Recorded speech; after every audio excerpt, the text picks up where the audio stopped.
اماں تو کمرے میں پڑی ہو نا، اورنگزیب عالمگیر کی ماں فوت ہو گئی، 350 کمرہ تھا محل کا، اور اماں 12 سال ٹانگوں سے معذور رہی اورنگزیب عالمگیر کی۔ اماں 12 سال کمرے سے نکل نہیں سکی، ساتھ ہی واش روم تھا یا جو بھی اس دور میں طریقہ تھا۔ اورنگزیب جب محل میں آتے تھے تو پھر بھی سیدھے اماں کے پاس جاتے تھے، اور جب واپس نکلتے تھے پھر بھی اماں کے ساتھ۔ اورنگزیب کی ماں کا جنازہ اٹھا تو اورنگزیب نے رونا شروع کیا، پھر سالوں بیت گئے پر اس کے آنسو خشک نہیں ہوتے تھے۔ ایک شخص نے کہا تیری کوئی انوکھی مر گئی ہے، ساری دنیا کی مرتی ہیں؟ اس نے کہا میں بادشاہ ہوں، 24 گھنٹے لوگوں کا آنا جانا ہے، بڑے دبدبے ہیں، بڑے ڈیرے داریاں ہیں، بڑی بھینسیں، بڑی گائیں، بڑے کھانے والے، بڑے لانگری۔ میری ماں بوڑھی تھی، ایک کونے میں پڑی رہتی تھی، پر جب سے وہ گئی ہے یہ مجھے محل نہیں لگتا، مجھے قبرستان لگتا ہے، مجھے لگتا ہے یہ قبرستان ہے۔ ماں اور باپ تو تیری نعمت ہے بھائی۔ بخاری شریف میں حدیث موجود ہے، حضرت اسماء کہتی ہیں میری مشرکہ ماں مجھ سے ملنے آئی، کئی سالوں کے بعد دروازے کے باہر آ کے اماں نے آواز دی اسماء تیری ماں آئی ہے، تو حضرت اسماء تیزی سے اٹھی، ماں ملی ہے نا کئی سالوں کے ماں، لیکن جا کے بغل گیر نہیں ہوئی، بلکہ اماں دروازے پہ تھی تو جناب اسماء نے اندر سے کنڈی لگا لی، دوڑ کے اٹھ کے کنڈی لگائی اور کہا جاؤ حضرت عائشہ صدیقہ کو میرا پیغام دو کہ محبوب سے پوچھ کے بتائیں کہ مشرکہ ماں آئی ہے، اگر نبی پاک کہیں گے تو اماں سے ملو گی، اس لیے کہ میرا سارا کچھ میرے نبی سے وابستہ ہے، میرا سارا کچھ محبوب کے قدموں سے وابستہ ہے، حضور اجازت دیں گے، یہ بخاری مسلم میں موجود، پھر ملوں گی۔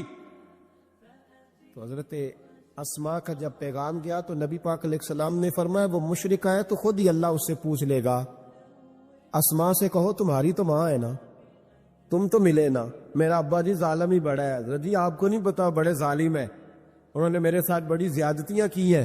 او بھائی، میرے محبوب سے بھی ایک صحابی نے کہا تھا یا رسول اللہ آپ کہتے ہیں والدین کی فرما برداری کرو، تو اگر والدین ظلم کرے، والدین اگر ظلم کرے، میرے محبوب کی زبان سے ایک حرف بھی کبھی فضول نہیں نکلا، بلکہ رب جب فرماتا تھا تو محبوب بولتے تھے۔ اس نے ایک دفعہ کہا حضور اگر والد ظلم کرے، نبی پاک نے 3 دفعہ فرما او یظلمو او یظلمو او یظلمو، اگر وہ ظلم بھی کرے، ظلم بھی کرے، ظلم بھی کرے، تو پھر بھی تو نے ماں باپ کی فرما برداری کرنی۔ 3 دفعہ محبوب نے ارشاد فرما۔ حضرت اسماء کہتی ہیں حضور نے فرمایا تیری تو والدہ ہے نا، تو میل۔ پھر پیغام بھیجا کہ یا رسول اللہ وہ کچھ تحفے بھی لائی ہیں، اگر اجازت ہو تو قبول کروں، فرمایا تیرے لیے اجازت ہے۔ حضرت اسماء اتنی مضبوط مسلمان تھی کہ اماں مشرکہ تھی، لیکن اس کے قریب جانا انہوں نے پسند نہ کیا جب تک حضور اجازت نہ دے۔ فرماتی ہیں جب میرے ابا جی ہجرت کے لیے جانے لگے نا غار ثور پہ تو میری ڈیوٹی لگا گئے، کہنے لگے بیٹی تو بڑی ہے، پیچھے ذرا خیال رکھنا۔ کہتی ہیں 60,000 دینار تھے گھر میں، والد گرامی جب گئے تو ہر چیز ہی ساتھ لے گئے، ایک پیسہ نہیں چھوڑ کے گئے۔ کہتی میرے دادا نابینا تھے حضرت ابو قحافہ، بعد میں مسلمان ہو گئے، وہ آئے اور آ کے کہنے لگے اسماء تیرا ابا سارا کچھ لے گیا ہے، کچھ چھوڑ کے بھی گیا ہے۔ تو کہتی ہیں میں پریشان ہو گئی، کیا جواب دوں، دادا جی بوڑھے یہ تو احتجاج کریں گے۔ کہتی ہیں کہا نہیں نہیں بڑی خیر ہے، بڑا کرم ہے۔ کہا نہیں مجھے بتا کچھ چھوڑ کے گیا ہے، مجھے امید نہیں ابو بکر کچھ چھوڑ کے جائے گا، اور جب محمد ابن عبداللہ صلی اللہ علیہ وسلم پہ خرچ کرتا ہے تو ہر چیز ہی لٹا دیتا ہے، بتا کچھ چھوڑ کے گیا ہے۔ تو حضرت اسماء کہتی دادا جی بوڑھے تھے تو مجھے تجویز آئی، میں جلدی جلدی سے اٹھی، چھوٹے چھوٹے روڑے میں نے کہ گھڑے میں رکھے، اس کے اوپر میں نے ٹاٹ ڈال دیا، میں نے کہا دادا جی پیسے ہیں، ان کا بازو تھام کے تو میں نے وہاں لگا دیا ٹاٹ کے اوپر۔ کہتی ٹاٹ کے اوپر لگایا، یہ نہیں بتایا نیچے کیا، میں نے کہا یہ دیکھیں، کہنے لگی اچھا اچھا ٹھیک ہے، میں نے یہ نہیں کہا پیسے ہیں، غلط بات بھی نہیں کی، اے دیکھیے۔ کہتی ہیں دادا جی کو تسلی ہو گئی، وہ مطمئن ہو گئے، وہ مطمئن ہوئے تو میری آنکھوں میں آنسو آ گئے۔ میں رو پڑی. میں نے کہا دیکھو رب کریم اس عمر میں مجھ سے کیسی خدمتیں لے رہا. جوان بیٹی، یہ ہمارا ہنستا بستا شہر ہے اور سارے اپنے ہیں ہم آپس میں، لیکن کسی کی جوان بچی اس محلے دار سے جس کو وہ بچپن سے جانتی ہے، کونے میں جوان بچی 20-22 سال کی اگر ماچس لینی چلی جائے تو شور ہو جاتا ہے. وہ بیٹی نکل آئی ہے جی، ابا جی شام کو گھر آئے تو محلے دار غیبت کریں گے. بیٹی تیری جوان وہاں کھڑی تھی، آج سبزی لینے آئی تھی ماچس لینے، ابا درہ نکال لیتا ہے. بیٹی کیسے باہر چلی گئی؟ بھئی اپنا محلہ ہے، سارے اپنے لوگ ہیں، کیوں پھر بھی نہیں جا سکتی؟ کیسے گئی؟ 5413 فٹ اونچی غار ہے، غار سور. اور جب ہم وہاں جاتے ہیں تو تجربہ کار حاجی مشورہ دیتے ہیں، کہتے ہیں سویرے سویرے جانا فجر کی نماز کے وقت، ورنہ دوپہر میں جانا بڑا مشکل ہوتا ہے. 3 بوتلیں بغل میں پانی کی، رستے میں 4-5 جگہ جو ہے وہ بیٹھنے کی جگہ بنی ہوئی ہے، وہاں ڈھابے ہیں چائے کے، بوتل کے، پانی کے، رستے بن گئے. لیکن جب حضرت صدیق اکبر نبی پاک کو لے کے گئے کوئی رستہ نہیں تھا، دشوار گزار گھاٹی تھی. کہنے لگے محبوبہ آپ کو تکلیف ہوگی، آپ میرے کندھوں پہ بیٹھ جائیں. پبا پہاڑ قدم نہیں جے لاؤندا تے سور پہاڑ تے چڑھیا جاندا، او پیا جاندا جے یار نبی دا، اے اصلی دلدار نبی دا. حضرت صدیق اکبر حضور کو لے گئے، ڈیوٹی لگائی، فرمایا اسماء میں نہیں چاہتا، پریشانی جتنی مرضی ہے، ایمرجنسی جتنی مرضی ہے، پر میری محبت گوارا نہیں کرتی کہ حضور سرکے اور کھجور پہ گزارا کریں. بیٹے تازہ کھانا پکا کے پہنچانا ہے. 5413 فٹ اونچی غار اور دن کو ڈر آئے. حضرت اسماء کہتی ہے میں روز تازی روٹی پکاتی، کھانا تیار کرتی، جب دنیا سو جاتی تو میں پہنچا کے آتی. کون؟ حضرت ابوبکر صدیق کی محبت کا اندازہ کرے گا؟ کون اس گہرائی تک جائے گا؟ حضرت اسماء کہتی ہے ایک دن کپڑا ہی کوئی نہیں تھا گھر میں، عورتیں نا سینہ بند باندھا کرتی تھی، عرب کے لوگ کھلے کپڑے پہنتے تھے تو کمر بند باندھتی، اسے نتاق کہتے. حضرت اسماء کہتی ہے میں نے اسے پھاڑا، آدھے میں روٹی باندھ لی اور آدھا میں نے کمر کے ساتھ باندھ لیا. جب لے کے گئی نا، یہ بخاری ہے، تو حضور نے دیکھا، حضرت ابوبکر نے دیکھا کہ بیٹے یہ تو سینہ باندھ ہے. کہا ابا جی آدھا وہاں ہے، آدھا میں نے باندھا ہوا ہے. تو محبوب نے فرمایا تو ذات النطاقین ہے، تو 2 کمر بند والی ہے.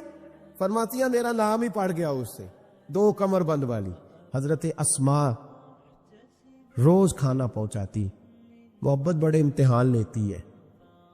کہتی ہے میں بڑے وقار والے گھر کی مالک تھی، میرے والد قبیلے کے سردار تھے، کاروبار کرتے تھے تو دولت بھی میں نے ہمیشہ دیکھی تھی، کسی کی طاقت نہیں تھی بری نظر سے دیکھ سکے. لیکن حضرت اسماء کہتی ہیں رب کریم نے ہم سے آزمائش لی. دوسرا دن تھا، حضور کو غار ثور میں گئے تو ابو جہل دروازے پہ آیا، بہت سارے کفار اس کے ساتھ تھے. او بھائی اس کیفیت کو ذرا سمجھ تو صحیح، اس انداز کو کبھی سمجھ تو صحیح، کس بات کی دشمنی لے رہے تھے؟ حضرت صدیق اکبر نے کس طرح کے امتحانات دیے؟ سارے کفار کٹھے ہو کے کہتی ہیں میرے دروازے پہ آ گئے، دستک دی، میں باہر آئی. ابو جہل کہنے لگا کہاں گیا ہے تیرا والد محمد ابن عبداللہ کو لے کے صلی اللہ تعالی علیہ وسلم، کہاں گئے؟ جناب اسماء کہتی ہیں اب میرے لیے بڑی مشکل ہو گئی، جھوٹ بولتی ہوں تو شریعت نہیں بچتی، سچ بتاتی ہوں تو وفا نہیں بچتی، کدھر جاؤں؟ کہتی ہیں پیروں میں زنجیریں ہیں، غلط بات کیسے کروں؟ اس نے پھر پوچھا بولتی کیوں نہیں، کہاں گئے؟ میں خاموش تھی. تیسری بار پھر پوچھا کہاں گئے ہیں وہ؟ جناب اسماء کہتی ہیں میں نے فیصلہ کر لیا، شریعت بھی بچانی ہے، وفا بھی بچانی ہے، دونوں چیزیں بچیں گی. بولو کہاں ہے؟ یہاں تو لوگ مردوں کے دین کے لیے نہیں ڈٹتے اور 1 منٹ کے لیے بھی عقیدے پر مسلک پر ڈٹنے کو تیار نہیں ہوتے. لوگ دیکھتے ہیں مجلس کس طرح کی، اس طرح کا رنگ اختیار کر لیتے. جناب اسماء ڈٹ گئی، جناب صدیق اکبر کی صاحبزادی، اور کہتی ہے ابو جہل نے جب کہا نا بتا کہاں ہے، فرماتی ہیں پتہ نہیں خدا نے مجھے کتنی قوت عطا فرمائی. میں بولی اور بول کے کہا میں ابو بکر صدیق کی بیٹی ہوں, میں جھوٹ نہیں بول سکتی. کہنے لگی ابو جال سن, مجھے پتا ہے وہ دونوں کہاں ہیں پر میں تمہیں بتاؤں گی کوئی نہیں. مجھے پتا ہے پر میں تمہیں, وہ ہلکا یارا تو برے شم کی طرح نرم, رزم حق و باطل ہو تو فولاد ہے مومن. پتا ہے مجھے وہ کہاں ہے, پر جرت ہے تو پوچھ کے دکھا. کہتی ہیں چوک تھا مکے کا اور میرا عزت والا گھرانہ تھا, پر ابو جال نے بھرے بازار میں میرے منہ پہ تھپڑ مار دیا. کہتی ہیں میرے کان میں بالی تھی, نیچے پتھر تھا, میں اس کے اوپر گری تو میرا کان پھٹ گیا. لوگوں نے ابو جال کو پکڑا لے گئے. فرماتی ہیں وہ آزمائش بھی میں نے دی, امتحان بھی دیا. پھر میں اندر آئی اور میں نے پھر اپنے اس بہتے ہوئے خون کو اپنے کپڑے کے ساتھ صاف کیا, منہ کو لپیٹا اور پھر میں کھانا پکانے لگی. کہتی ہیں اسی طرح کھانا پکایا, اسی طرح تیاری کی. غار ثور پہ جو پہنچی تو ابو بکر صدیق نے لپٹا ہوا منہ دیکھا. بیٹی کو تکلیف میں دیکھے اور پھر باپ رات سو جائے, یہ ہو نہیں نہ سکتا. تو کہا اسما بیٹے چہرے کو کیا ہوا, کیا بات ہے؟ عرض کی کچھ نہیں ابا جی. فرمایا نہیں بیٹے کوئی تکلیف ہے, کوئی چوٹ ہے؟ نہیں ابا جی کچھ نہیں. حضور نے فرمایا اسما کھول نہ بیٹے چہرہ کیا ہے. جناب اسما نے کپڑا ہٹایا تو خون بہنے لگا. کیا ہوا؟ عرض کی حضور کچھ نہیں. ابو جال آیا تھا, پوچھتا تھا کیا بتاتی, جھوٹ بولتی تو شریعت میں اجازت نہیں تھی, بتا دیتی تو آپ کو تکلیف ہوتی. اس نے نا بڑے چوک میں تھپڑ مارا, میرا کان پھٹ گیا. حضور میں نے کچھ بتایا نہیں. نبی کریم سید عالم علیہ الصلوۃ والسلام کے ہاتھ اٹھے اور عجیب دعا دی حضور نے. کہا اللہ میں ابو بکر سے اور اس کے گھر سے راضی ہوں, تو بھی ان سے راضی ہو جا. حضرت اسما بنت ابی بکر صدیق رضی اللہ تعالی فرماتی اس انداز میں قربانیاں دیں. پھر ایک وقت آیا, فرماتی ہیں میرے گھر میں دولت تھی, مال تھا, میں نے بڑا کچھ دیکھا تھا, لیکن میرے لیے رشتہ آیا نبی پاک پھوپھی کے بیٹے کا, حضرت زبیر بن عوام. یہ حضور کی پھوپھی کے بیٹے بھی ہیں اور جو 10 صحابہ کو حضور نے جنت کی بشارت دی اس میں بھی شامل ہے. حضور نے فرمایا میرا حواری ہے زبیر بن عوام, اور 10 مبشرہ صحابہ میں شامل ہے. لیکن گھر میں غربت تھی, تنگ دستی تھی, مجبوری تھی. جناب اسما کہتی ہیں میرے ابا جی نے کہا بیٹا تیرے لیے رشتہ آیا ہے. میں نے کہا کس کا؟ کہا حضور کی پھوپھی کے بیٹے زبیر بن عوام کا. کہتے میں نے تھوڑی دیر کے لیے سوچا کہ وہاں تو بڑی غربت ہے. تو جناب صدیق اکبر نے اگلا جملہ کہا, فرمایا تمہیں پتہ ہے رشتہ بھیجا کس نے؟ کہا ابا جی کس نے؟ کہا مصطفیٰ کریم نے.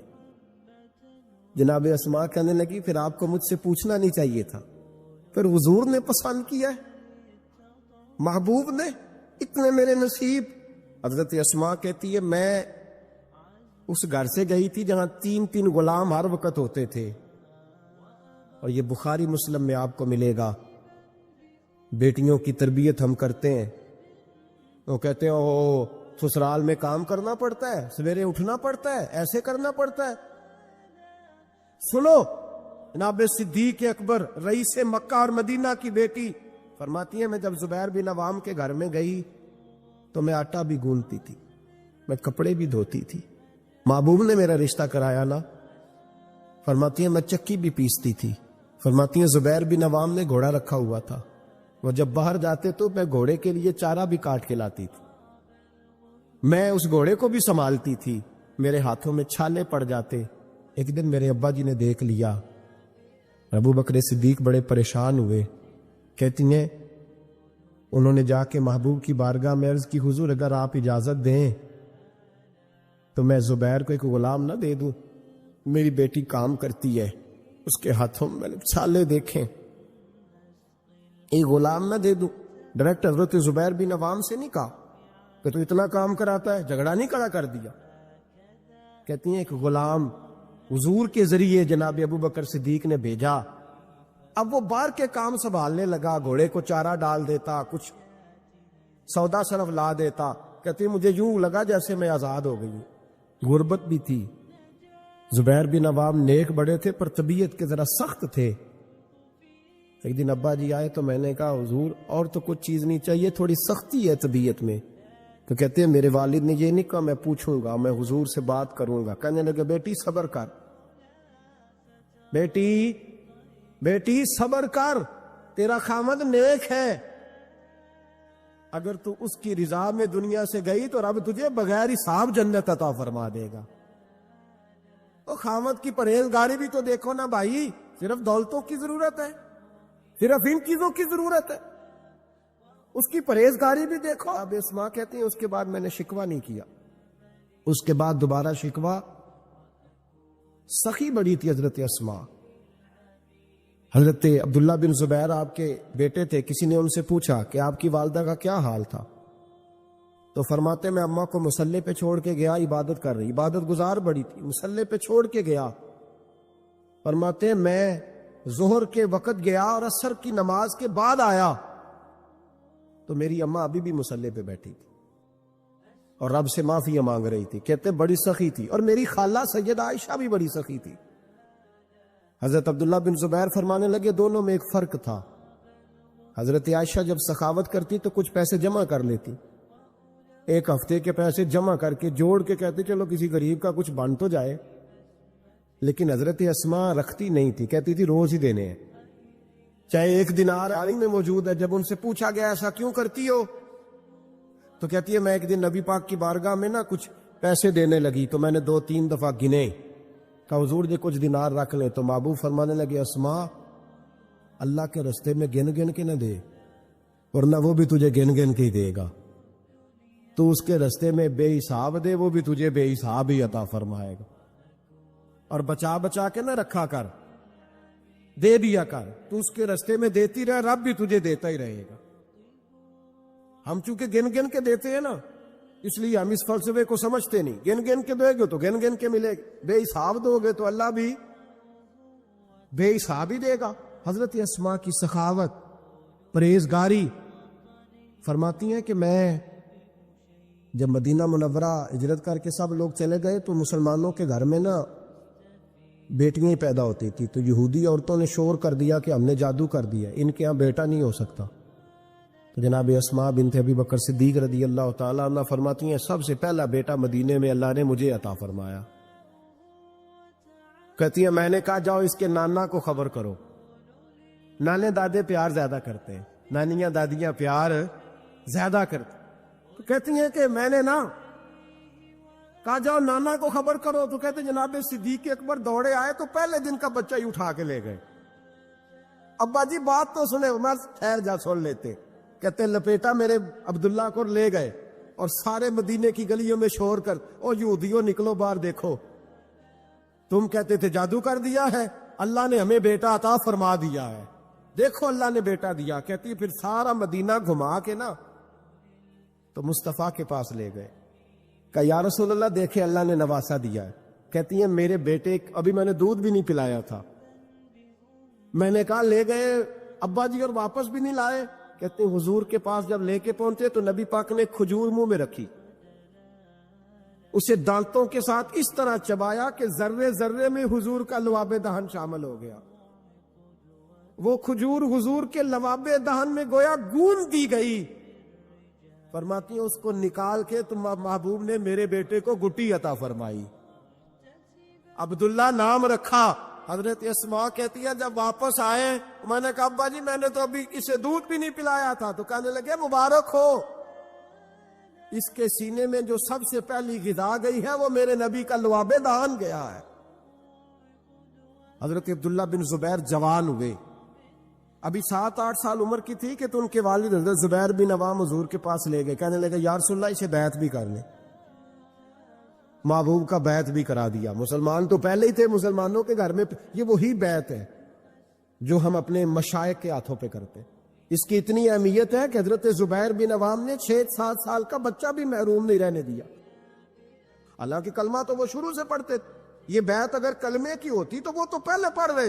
یہ وہی بیعت ہے جو ہم اپنے بزرگوں کے ہاتھوں پہ کرتے ہیں کہ کوئی بندہ بغیر مرشد کے اور بغیر پیر کے رہ نہ جائے. حضرت زبیر بن عوام نے بیعت بھی کرا دیا. فرماتی ہیں اب یہی بچے جوان ہوئے. حضرت زبیر بن عوام تو جلدی وصال کر گئے. حضرت عبداللہ بن زبیر فرماتے ہیں میری اماں کی عمر 100 سال کے قریب ہوئی, نابینا ہو گئی تھی دونوں آنکھوں سے. میں کپڑے لا کے دیتا تھا تو حضرت اسماء کا طریقہ یہ تھا, کپڑے کو ہاتھ لگا کے دیکھتی. 100 سال کی بوڑھی اماں ہاتھ لگاتی, کہتے بیٹے باریک ہے. محبوب نے بیبیوں کو چھپ کے رہنے کا حکم دیا ہے, ان کو نہ تھوڑا موٹا کر کے لا. کہتے اماں جی آپ نے ہاتھ سے دیکھا ہے, صحیح ہے آپ پہن لے.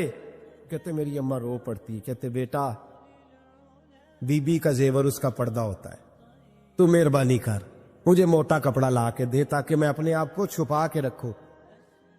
میں نے چھپ کے زندگی گزاری ہے, میں چھپ کے اللہ کی بارگاہ میں جانا چاہتا ہوں, مجھے پردے دار رہنے.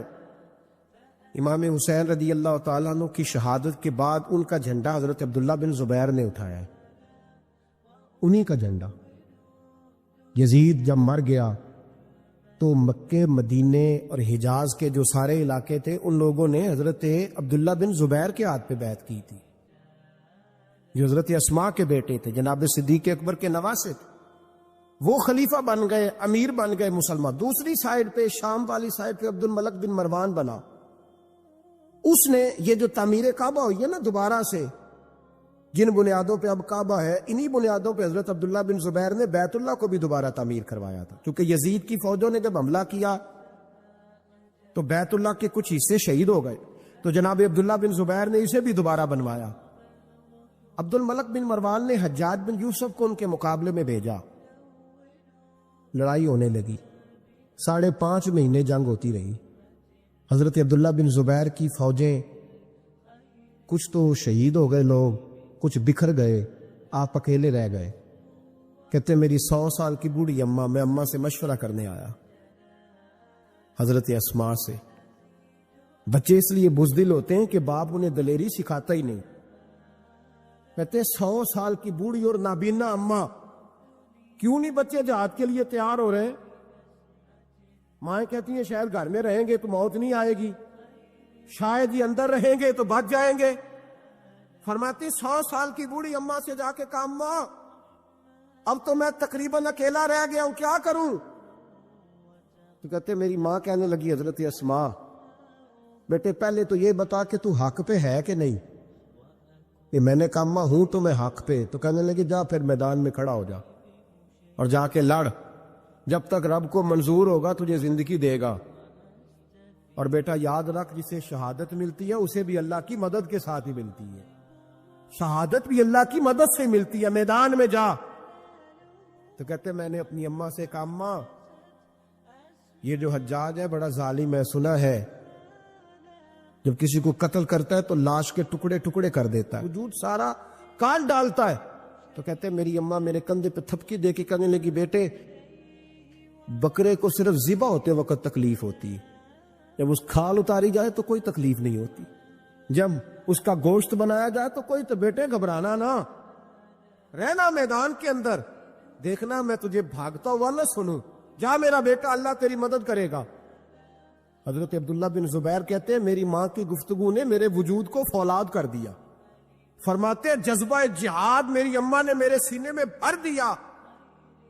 جب میں نکلا میدان میں تو حضرت اسماء پھر پکارنے لگی, کہنے لگی عبداللہ یہ یاد رکھنا کہ تم اس کے بیٹے ہو جس کو میرے نبی نے اپنا حواری کہا تھا, اور نبی پاک نے تیرے باپ کو دنیا میں جنت کی بشارت دی تھی.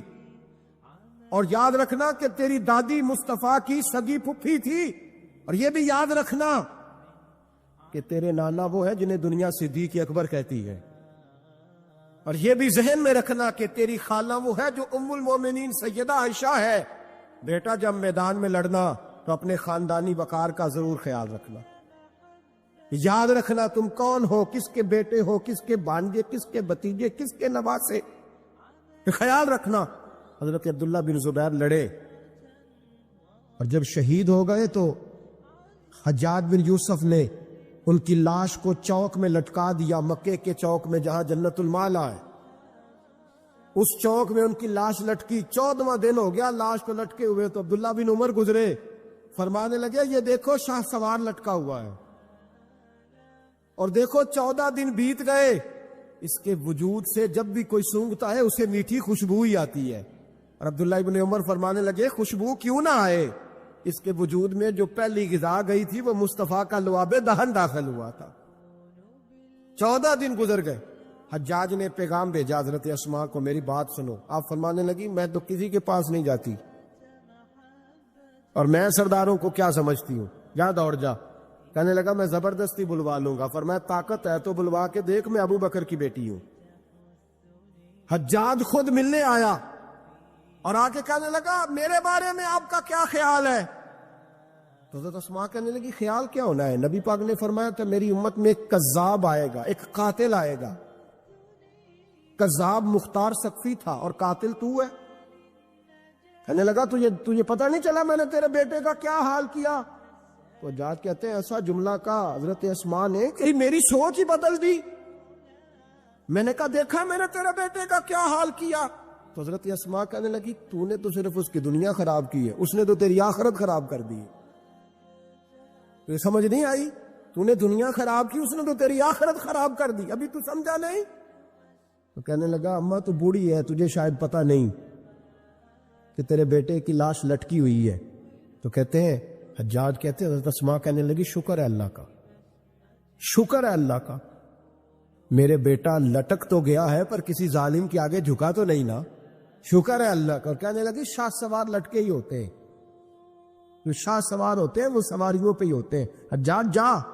حجاج بن یوسف کہتا ہے جب میں باہر نکلا تو بڑی بڑی تلواریں میرا سر نہیں جھکا سکی تھی، پر حضرت اسماء کے جملوں نے میری گردن جھکا دی۔ لوگ مجھ سے پوچھتے تھے فاتح کون ہے؟ آپ کے عبداللہ۔ تو حجاج کہتا نہ میں اور دوسروں کو تو وہ ماننے کو تیار ہی نہیں تھا نا۔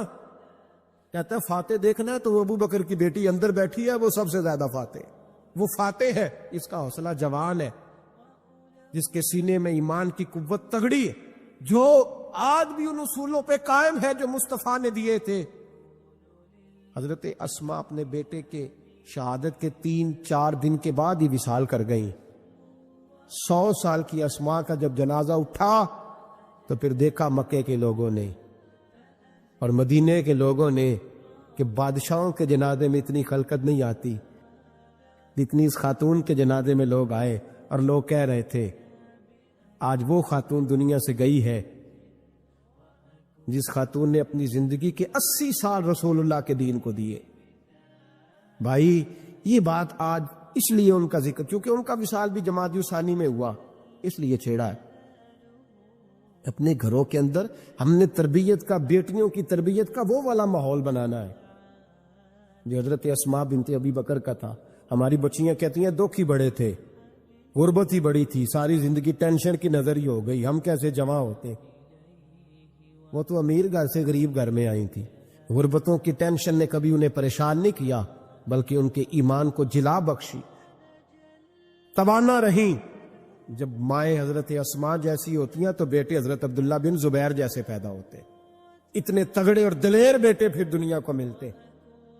اپنی بچیوں کی تربیت کریں، سارا دکھ روٹی کا ہی ہے، دولت کا ہی ہے، جائیداد کا ہی ہے، کھانے پینے کا ہی ہے، اور بھی غم ہے زمانے میں محبت کے سوا، کچھ اور بھی توجہ کریں بھائی، یہ تو ایک جوز ہے، تو ایک جوز ہے صرف زندگی کا، باقی ساری زندگی تو آگے پڑی ہوئی۔ ان کی تربیت کریں، اصل نہج پر انہیں سمجھائیں۔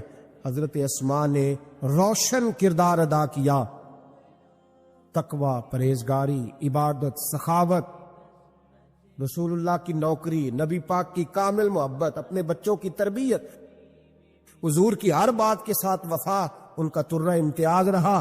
وہ ہمیں سبق دے کے گئیں، اگر دنیا میں زندہ رہنا ہے تو محبوب کے بن کے رہو، زندہ رہو گے، تابندہ رہو گے، پائندہ رہو گے، ہمیشہ مدحت خیر الانام میں گزرے۔ دعا ہے یہ عمر درود و سلام میں گزرے۔ ایک صحابی تھے جو حضور کو ہنسایا کرتے تھے، حضور کو ہنساتے تھے، نبی پاک کو بڑے پیارے تھے۔ اس طرح کے بھی کچھ بندے ہونے چاہیے اس طرح کے بھی کچھ بندے صحابہ کرام علیہم رضوان فرماتے ہیں جب حضور غم امت میں پریشان ہوتے تھے تو ہم منتظر ہوتے تھے کہ کبھی وہ ہنسانے والا آج آ جائے نا،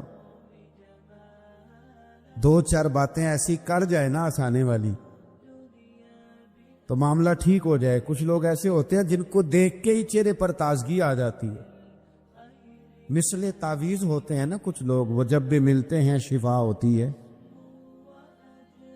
تو یہ حضور کے پاس بیٹھے ہوئے تھے اور ہنسانے والی گفتگو کر رہے تھے، تو نبی پاک بھی ان سے باتیں کرنے لگے۔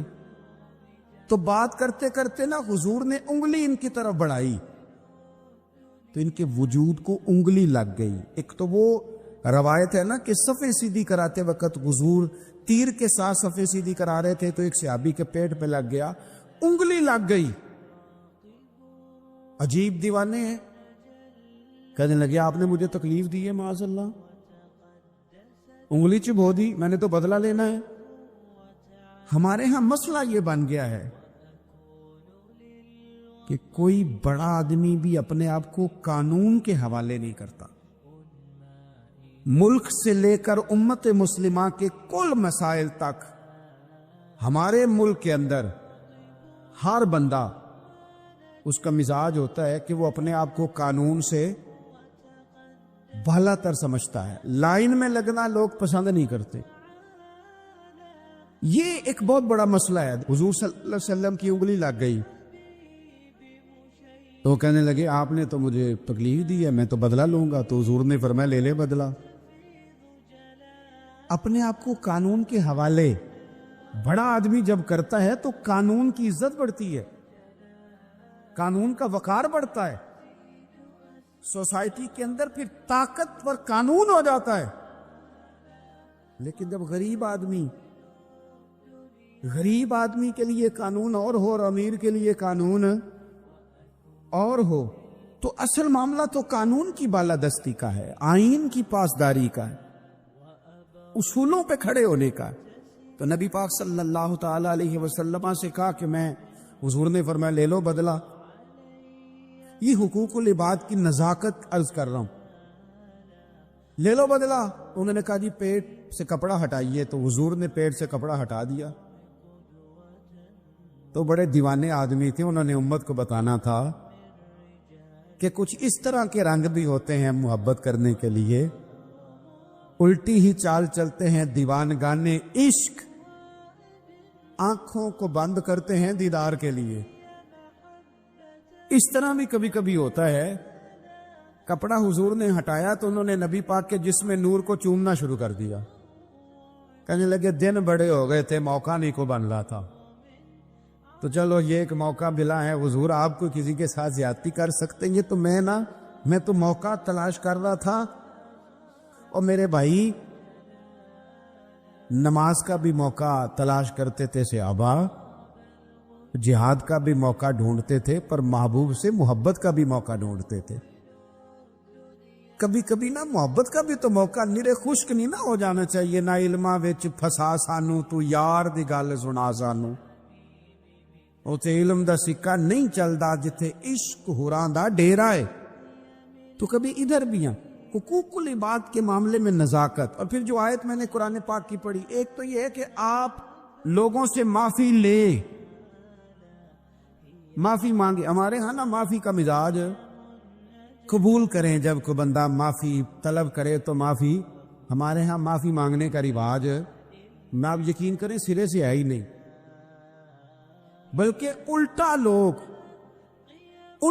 چڑھائی کر جاتے ہیں، کہتے ہیں او خو تم نے معافی مانگ لی ہے تو معاملے ختم ہو گئے۔ اور جو آدمی، میں بڑے زمانے سے کہہ رہا ہوں کہ میرے ملک میں ایک رواج بنتا جا رہا ہے، جس کی زبان جتنی زیادہ سخت ہوتی ہے اس کا عروج اتنا زیادہ ہوتا ہے۔ جو تھوڑا سا شرافت کا مظاہرہ کرے لوگ اسے بزدل سمجھ لیتے ہیں۔ عزیز بھائیوں، اپنی زندگی میں معافی مانگنے کا مزاج بنائیں۔ آپ طلب کریں کہ یار مجھ سے غلطی ہو گئی، میں انسان ہوں۔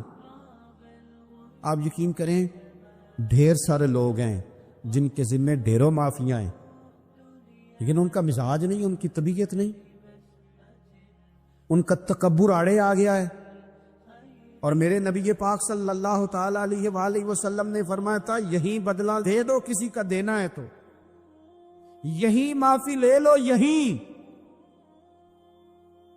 ورنہ فرمایا یاد رکھنا قیامت کے دن تو اس طرح ہوگا کہ اگر سینگ والی بکری نے بغیر سینگ والی بکری کو مارا ہوگا اسے بھی قیامت میں بدلہ دینا پڑے گا،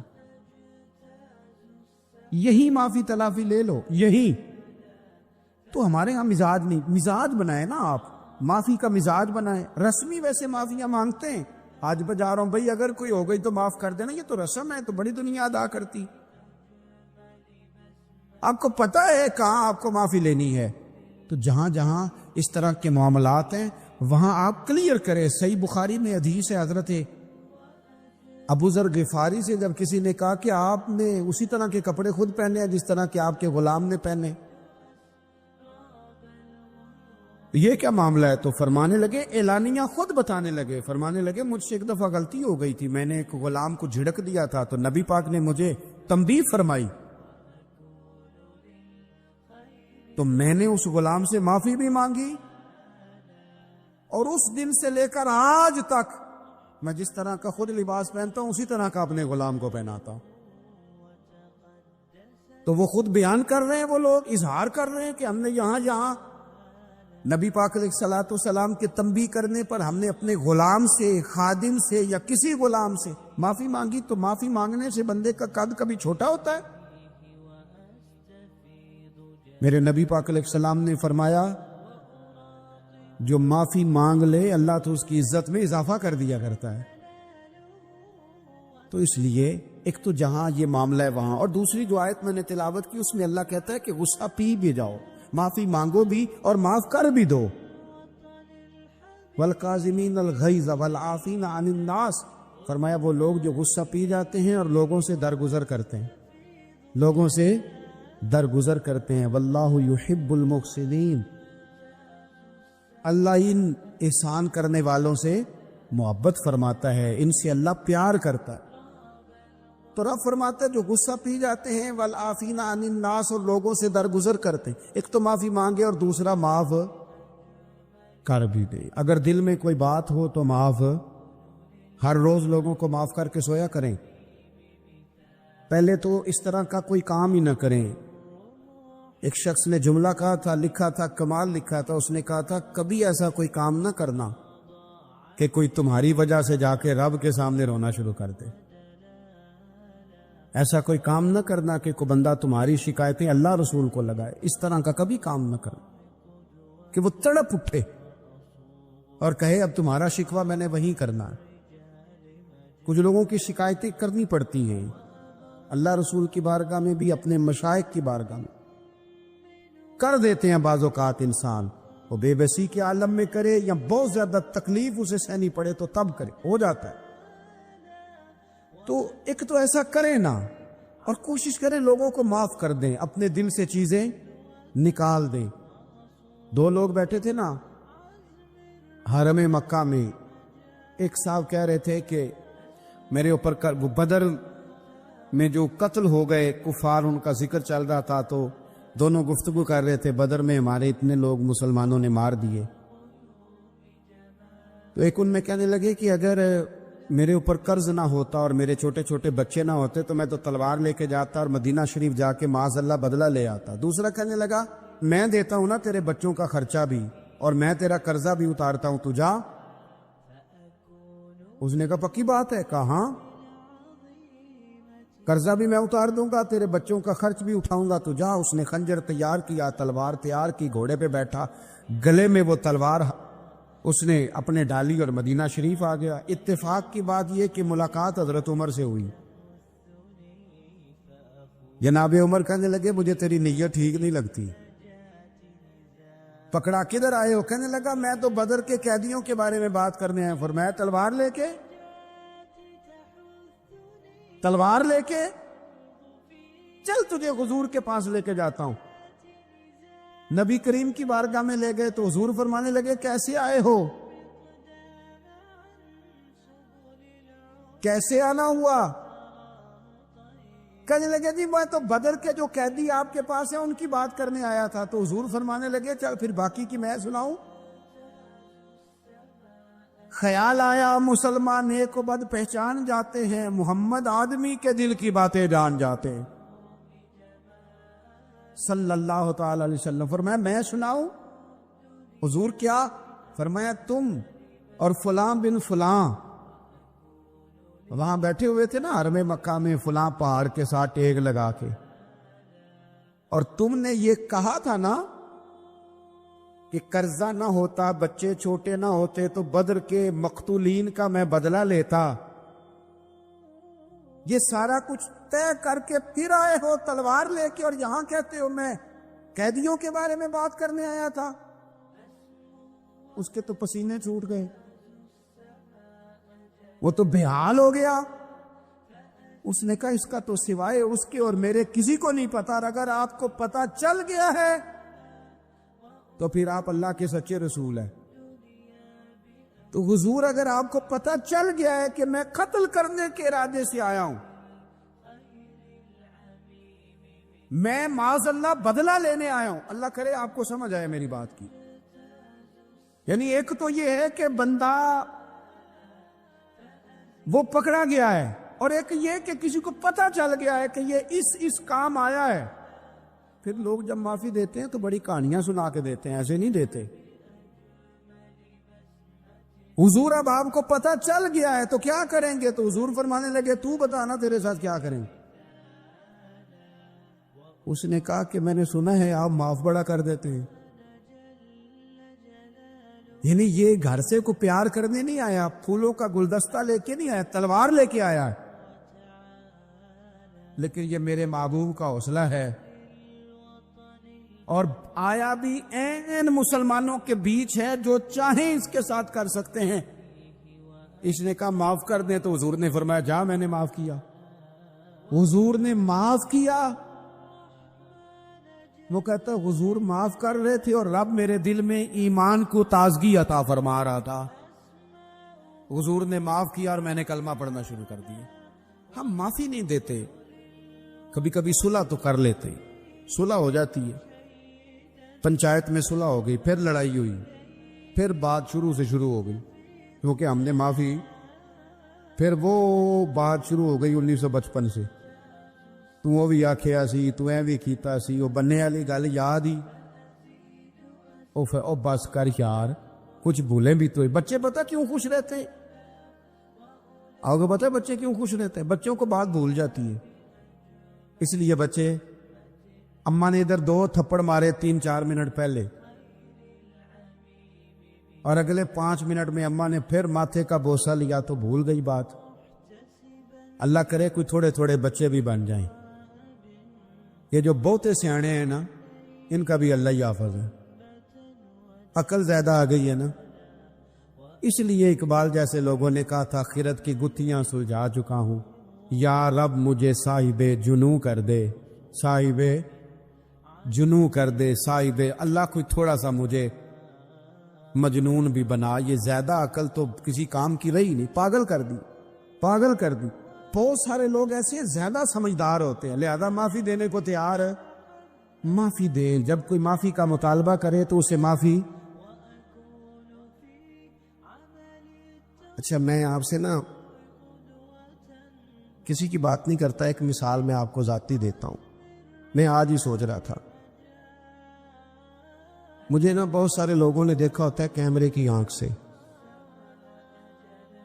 کسی نے یوٹیوب پہ دیکھ لیا، ٹی وی پہ دیکھ لیا، کسی اور جگہ دیکھ لیا۔ تو انسان کا نا ایک مزاج ہوتا ہے کہ جس چیز کو وہ کبھی کسی دیوار کے پردے کے پیچھے دیکھتا رہا ہے، وہ اچانک سامنے آ جائے تو کئی دفعہ بندہ پریشان بھی ہو جاتا ہے، کبھی کبھی بندہ پریشان بھی ہو جاتا ہے۔ میں نا اتفاق کی بات ہے میری زندگی کچھ زیادہ مصروف ہے۔ ایک دوست ایسے تھے جو مجھے نا کچھ 3-4 سال سے کہہ رہے تھے ٹائم دے دے، ٹائم دے دے، اور وہ ٹائم لینا چاہ رہے تھے۔ اپنے ان کے والد جو تھے وہ تھوڑے سے معذور تھے، تو کہہ رہے ابا جی کی بڑی خواہش ہے، کسی وجہ سے ٹائم بنتا نہیں تھا، سال 2-3 گزر گئے، بالآخر وقت بن گیا، میں ان کے گھر گیا محفل پہ۔ اب وہ مجھے اچانک دیکھ کے نا تو تو حالت ان کی اس طرح کی ہو گئی کہ وہ جو کچھ بھی گھر میں موجود تھا نا، جو بھی، یعنی جو سالن کل کا پکا تھا وہ بھی لے آئے، وہ اٹھا، اچار بھی لے آئے۔ اب میں ان کی کیفیت دیکھ رہا ہوں، کچھ امیر لوگ بھی بڑا پیار کرتے ہیں، لیکن بعض اوقات غریبوں میں جذبات ذرا زیادہ ہوتے ہیں۔ کچھ غریبی تھی، کچھ وہ جذبات تھے، کچھ وہ شوق تھا، کچھ وہ درد تھا، کچھ وہ سمجھ نہیں آ رہی۔ تو میں نے ان کو تسلی دی، میں نے کہا بزرگوں آپ بلا وجہ پریشان ہو گئے، میں تو دیہاتی سا چھوٹا سا کسان کا بیٹا ہوں، سادہ سا بندہ ہوں، میرے لیے تو آپ نے ویسے آپ نے ٹی وی پہ دیکھا ہے تو آپ کو وہ تھوڑا عجیب لگ رہا ہے، ویسے آپ مطمئن نہیں، ایسی کوئی بات نہیں ہے۔ ان بزرگوں نے مجھے کہا کہ مولانا میں آپ کو 3 4 5 سالوں سے سن رہا ہوں، آپ کو میری کیفیت کا نہیں پتا، میرے پاس کوئی بھی چیز ہوتی تو آج بیچ دیتا، اور جتنی بھی اچھی آپ کی دعوت ہو سکتی تھی وہ میں کرتا۔ میں بزرگوں کی بات اپنے لہجے میں وہ کہہ رہے تھے، میں ان کی بات پر غور کرنے لگ گیا، اور میں نے دیر تک ان کی بات پر غور کیا۔ میں نے کہا میں بالکل کسی کام کا آدمی نہیں، بیکار آدمی ہوں، مجھے پتہ ہے اپنے آپ کا، من آنم کے من دانم۔